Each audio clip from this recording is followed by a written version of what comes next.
Guys, welcome back to my channel. তোমাদের সাথে আমি রিয়া। আমি আজকে হাজির হয়েছি তোমাদের সামনে আর একটা নতুন ভিডিও নিয়ে। তোমরা তো সকলেই জানো, আমাদের বাঙালিদের বিয়ে মানেই হলো সকালের অধিবাস, দধিমঙ্গল থেকে শুরু করে জল ভরতে যাওয়া, গায়ে হলুদ, সব কিছু নিয়েই বাঙালিদের বিয়ে বাড়ি যেন মেতে থাকে। তো আমিও চলে আসলাম হলুদ রঙের শাড়ি পরে দিদির বিয়েতে। নিজেকে হলুদ রঙের শাড়িতে সাজিয়ে তুললাম। শুধু আমি নয়, ওখানে আরও অন্যান্য যে সদস্যরা ছিল সকলে প্রায় হলুদ রঙের শাড়ি পরেছিল। তবে এরকমটা নিয়ম নেই যে গায়ে হলুদে হলুদ রঙের শাড়িই পরতে হবে। তবে আজকালকার দিনে গায়ে হলুদে একটা ফ্যাশন হয়ে দাঁড়িয়েছে। প্রত্যেক বিয়ে বাড়িতেই গায়ে হলুদের সময় সকলেই প্রায় হলুদ রঙের ড্রেস পরে থাকে। সবাই যে প্রায় শাড়ি পরে এমনটা কিন্তু নয়, কেউ কেউ আবার চুড়িদার কুর্তিও পরে, কিন্তু সেটা হলুদ রঙের হওয়া চাই। তো যাই হোক, আমি চলে এসেছি আমার দিদির গায়ে হলুদে। তোমরা তো সেটা ভিডিওর মাধ্যমে দেখতেই পাচ্ছ, দিদি এসে হাজির। তবে গায়ে হলুদের এখানে হাজির হলেই হবে না, অনেক নিয়মকানুন থাকে, তো সেগুলো আগে পালন করব, তারপরে তো ফটো তুলব। আমি তো ফটো তোলার জন্য পুরো রেডি হয়ে দাঁড়িয়ে পড়েছি। তবে তার আগে ওদের যেসব রিচুয়াল আছে সেগুলো তো পালন করতে হবে। তো তার জন্য আমি তো অধীর আগ্রহে দাঁড়িয়ে আছি কখন একটু ফটো তুলব। আসলে কি বলো তো, আমি ভীষণভাবেই ফটোপ্রেমী। আমার ফটো তুলতে খুবই ভালো লাগে। আর যেহেতু ক্যামেরাম্যান ছিল, সেই তো ফটো তোলার জন্য আমি প্রায় উদগ্রীব হয়েছিলাম। তো যেহেতু ওদের রিচুয়ালগুলো তখনও কমপ্লিট হয়নি, তার জন্য অপেক্ষা করতে হয়েছিল। আর আমি ভাবছিলাম কখন ওদের রিচুয়ালটা কমপ্লিট হবে আর একটু ফটো তুলতে পারবো। এরপর যেসব রিচুয়াল ছিল সেগুলো পালন করার জন্য কাকিমা চলে আসলো।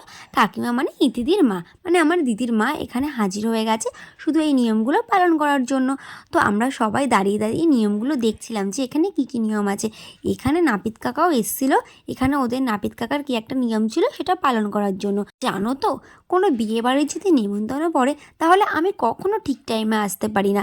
আমি ফটো তোলার আগে আমার দিদির সঙ্গে অনেকেই অনেক ফটো তুলে ফেলেছে।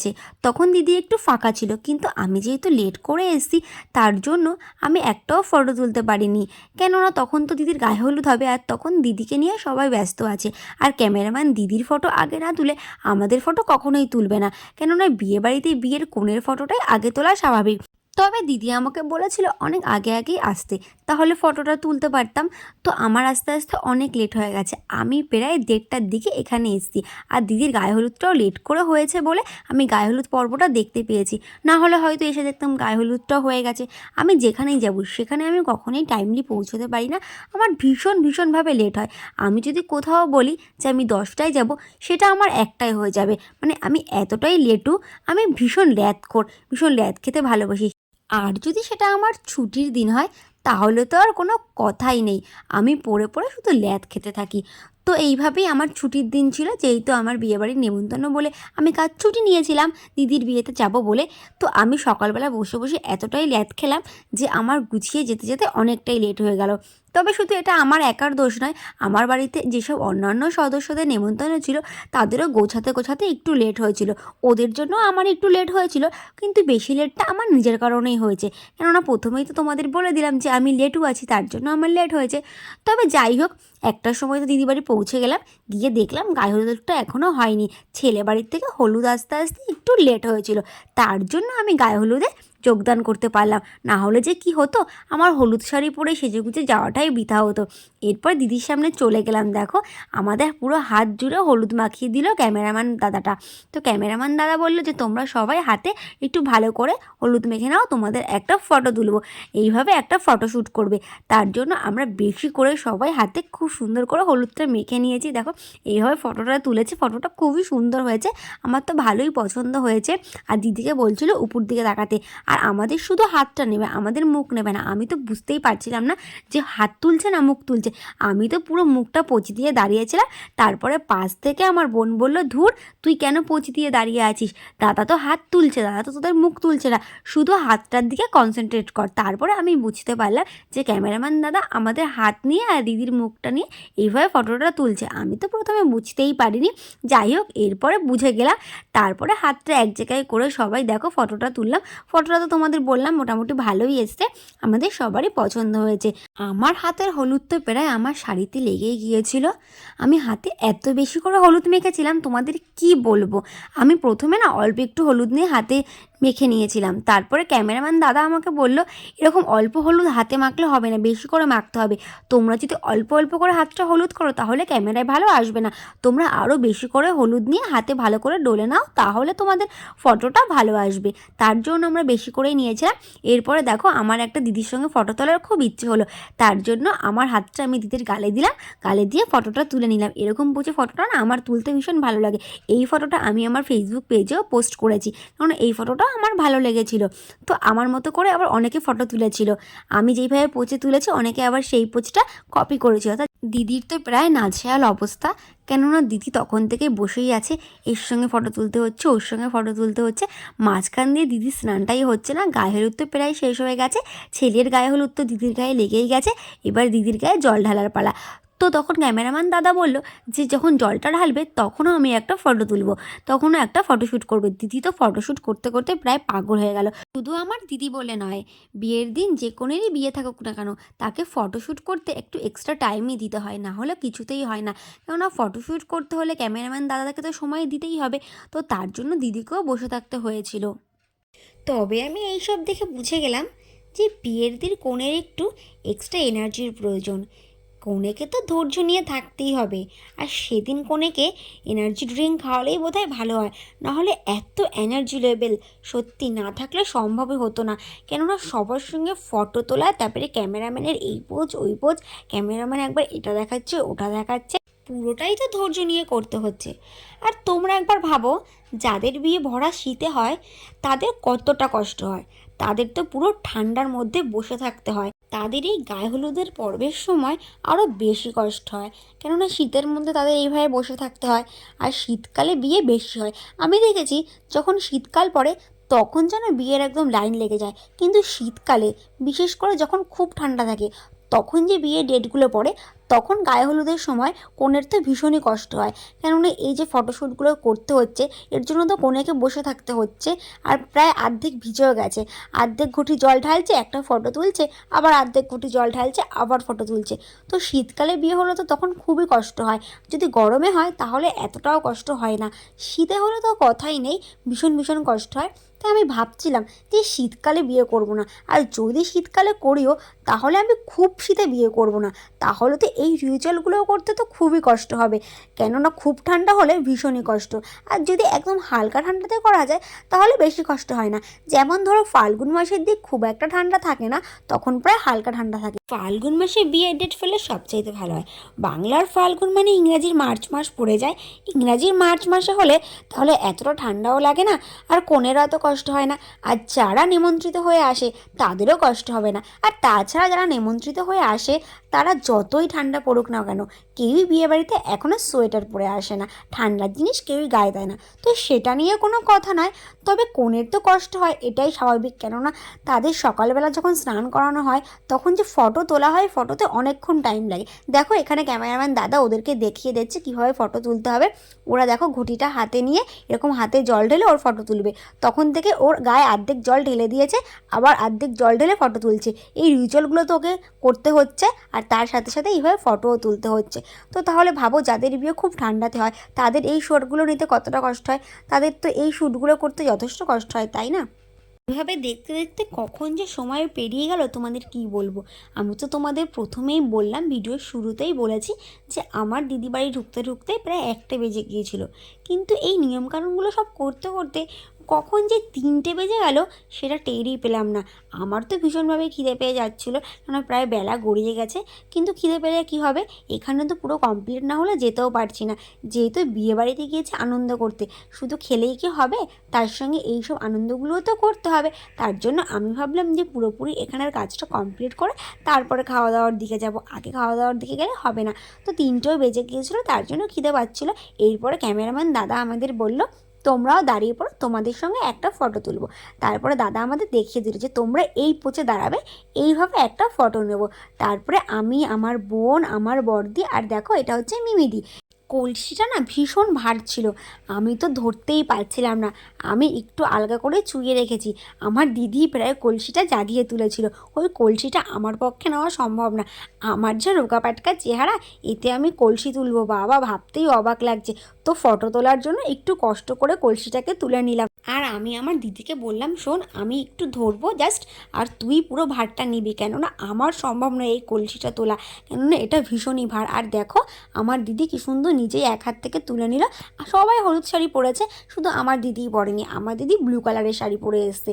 আর আমার দিদি ভার কলসিটা তুলে নিয়ে জল ঢালছিল, আবার জোকারও দিচ্ছিল। আমি জোকারটা খুব একটা ভালো পারি না, তার জন্য আমি দিচ্ছিলাম না, আমি মোটামুটি পারি।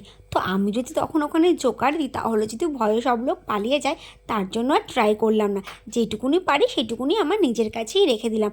আর ক্যামেরাম্যান দাদা তো আমাদের কেবলই বলে যাচ্ছে যে এইভাবে দাঁড়াও ওভাবে দাঁড়াও। আমি ভাবছিলাম যে কখন থেকে ইতিদির জল ঢেলেই যাচ্ছে মাথায়, আর ইতিদির তো নিঃশ্বাস নিতেও কষ্ট হচ্ছিল, ওইভাবে জলটা ছিটছিল, ওর ঠান্ডাও লাগছিল। ওকে অনেকক্ষণ ধরে মাথায় অল্প অল্প জল ঢালা হচ্ছে আর ফটো তোলা হচ্ছে। তো ও বেচারা ভাবছে কখন কলসির জলটা শেষ হবে আর কখনও ঘরে যাবে, ঘরে গিয়ে চেঞ্জ করবে, কেননা ওর তো এরপরেও অনেক রিচুয়াল ছিল। এখানে যদি লেট হয়ে যায় তাহলে বাকি রিচুয়ালগুলো করতেও অনেক লেট হয়ে যাবে। তার জন্য ক্যামেরাম্যান দাদা বললো, ঠিক আছে তাহলে আর অল্প কিছু ফটো তুলবো, তারপরে তোমাকে ছেড়ে দেবো, তারপরে তুমি চলে যেও। তার জন্য ইতিদি এবার উঠে যাবে, উঠে গিয়ে আর যেসব রিচুয়াল আছে এখানে সেগুলো একটু পূরণ করবে। এখানে সেই পা দিয়ে কী সব ভাঙতে টাঙতে হয়, ওই মাটির কী সব দেয়, ওগুলো ভেঙে টেঙে তারপরে যেতে হয়। বা পা দিয়ে নাকি ওটা ভাঙতে হয়, বা পা না ডান পা দিয়ে ভাঙতে হয় এরকম বলছিল, আমি ঠিক মনে করতে পারছি না, মানে আমি ওইভাবে নিয়মটা ঠিকভাবে দেখিনি, বুঝেছো। তো তার জন্যই উঠে দাঁড়িয়েছে ওই নিয়মটা পালন করবে বলে। ওই দেখো ও যখন পা দিয়ে ভাঙছে তখন ওর পায়ের ছবিটা ক্যামেরাম্যান দাদা তুলছিল। তো ও ভাবছিল যে এই নিয়মটা করেই ও ঘরে চলে যাবে। তো আমরাও ওকে বলছিলাম যে হ্যাঁ অনেকক্ষণ ধরেই তো অনেক ফটো তোলা হয়েছে, আর তোর গায়ে অনেক জল ঢালাও হয়ে গেছে, আর তুই অনেকক্ষণ ধরেই ভিজে গায়ে আছিস। ওর আবার কী বলো তো, ঠান্ডা দোষ আছে, একটু যদি হাওয়া খায় একটু যদি ভিজে যায় তাহলেই না ওর ভীষণ ঠান্ডা লেগে যায়। তো ওকে বেশিক্ষণ এখানে রাখলে ওর যদি আবার ঠান্ডা লেগে যায় তাহলেও সমস্যা। আর তারপরে ওর দুপুরে অনেক নিয়মকানুন আছে, সেগুলো পালন করে ওকে তো আবার সাজাতে আসবে, ওকে সাজতে বসতে হবে। ও যদি তাড়াতাড়ি সাজতে না বসে তাহলে তো আবার সন্ধ্যের দিকে বিয়েতে লেট হয়ে যাবে।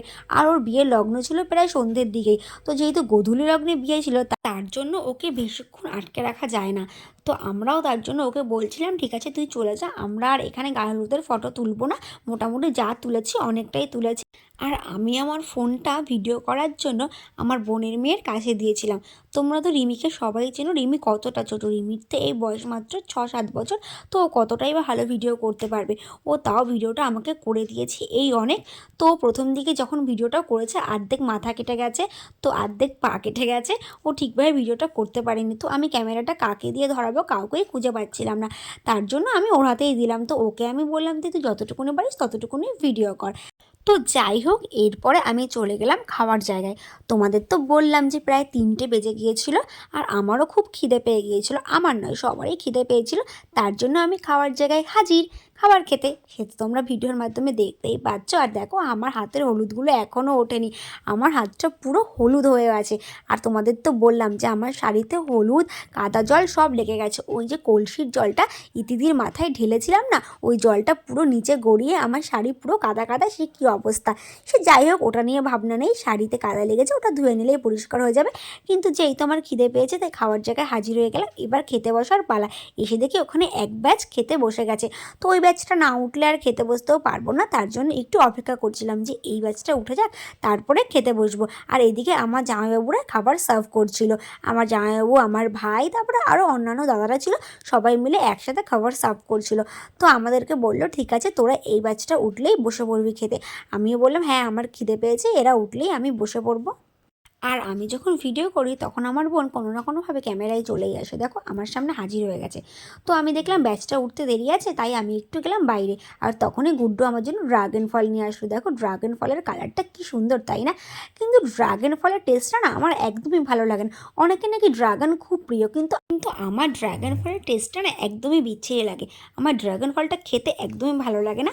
তবে গুড্ডু যেহেতু আমাকে ভালোবেসে দিয়েছে তার জন্য ড্রাগন ফলটা নিয়ে প্রথমে একটু নাচানাচি করলাম, তারপরে খেলাম। আমি তো জানি যে এর টেস্টটা বাজে, কেন এর আগে আমি একবার ড্রাগন ফল খেয়েছিলাম, একবারই খেয়েছিলাম, আর এই নিয়ে দুবার খেলাম। তো টেস্টটা ভীষণই বাজে, আমার খেতে ভালোও লাগছিল না, তাও খেয়ে নিলাম। এরপর আমি নাচতে নাচতে চলে গেলাম কোথায় বলো তো, খাবার টেবিলে। খাবার খেতে, কেননা অনেকটাই বেলা হয়ে গিয়েছিল। এবার তো খাবারটা খেয়ে নিতে হবে, তার জন্য বসে বললাম খাবার খেতে। কতকত করে দেখো খেতে লাগলাম, কতগুলো ভাত নিয়েছি, প্রায় এক থালা ভাত। আমাকে তো সবাই রাক্ষস বলবে, সে রাক্ষস বললে বলুক, তাতে কি আছে, খিদে পেয়েছে খেতেই হবে। কে রাক্ষস বললো না বলো তাতে আমার কি। তো আমি কারো কথায় কোনো গান না দিয়ে খেতেই থাকলাম। দেখো আমার পাশে রিমি খাচ্ছে আর ক্যামেরার দিকে আড়ে আড়ে তাকাচ্ছে, আবার রিমি আমার পাতের দিকেও তাকাচ্ছে। রিমি বোধহয় ভাবছে যে আমার মেজমানি এত ভাত কেন নিয়েছে, আমার মেজমানি বোধহয় রাক্ষস হয়ে গেল। তো রিমি সেই জন্য মনে হয় আমার দিকে তাকাচ্ছিল, আমি তো কারো দিকে কোনোভাবে কোনো তাকাচ্ছিলাম না। আমি তো পুরো খাচ্ছি তো খাচ্ছি, কারো দিকে তাকিয়ে কোনো লাভ নেই, খিদের সময় তাকালেই লস বাবা, তার থেকে বরং খেয়ে নিই।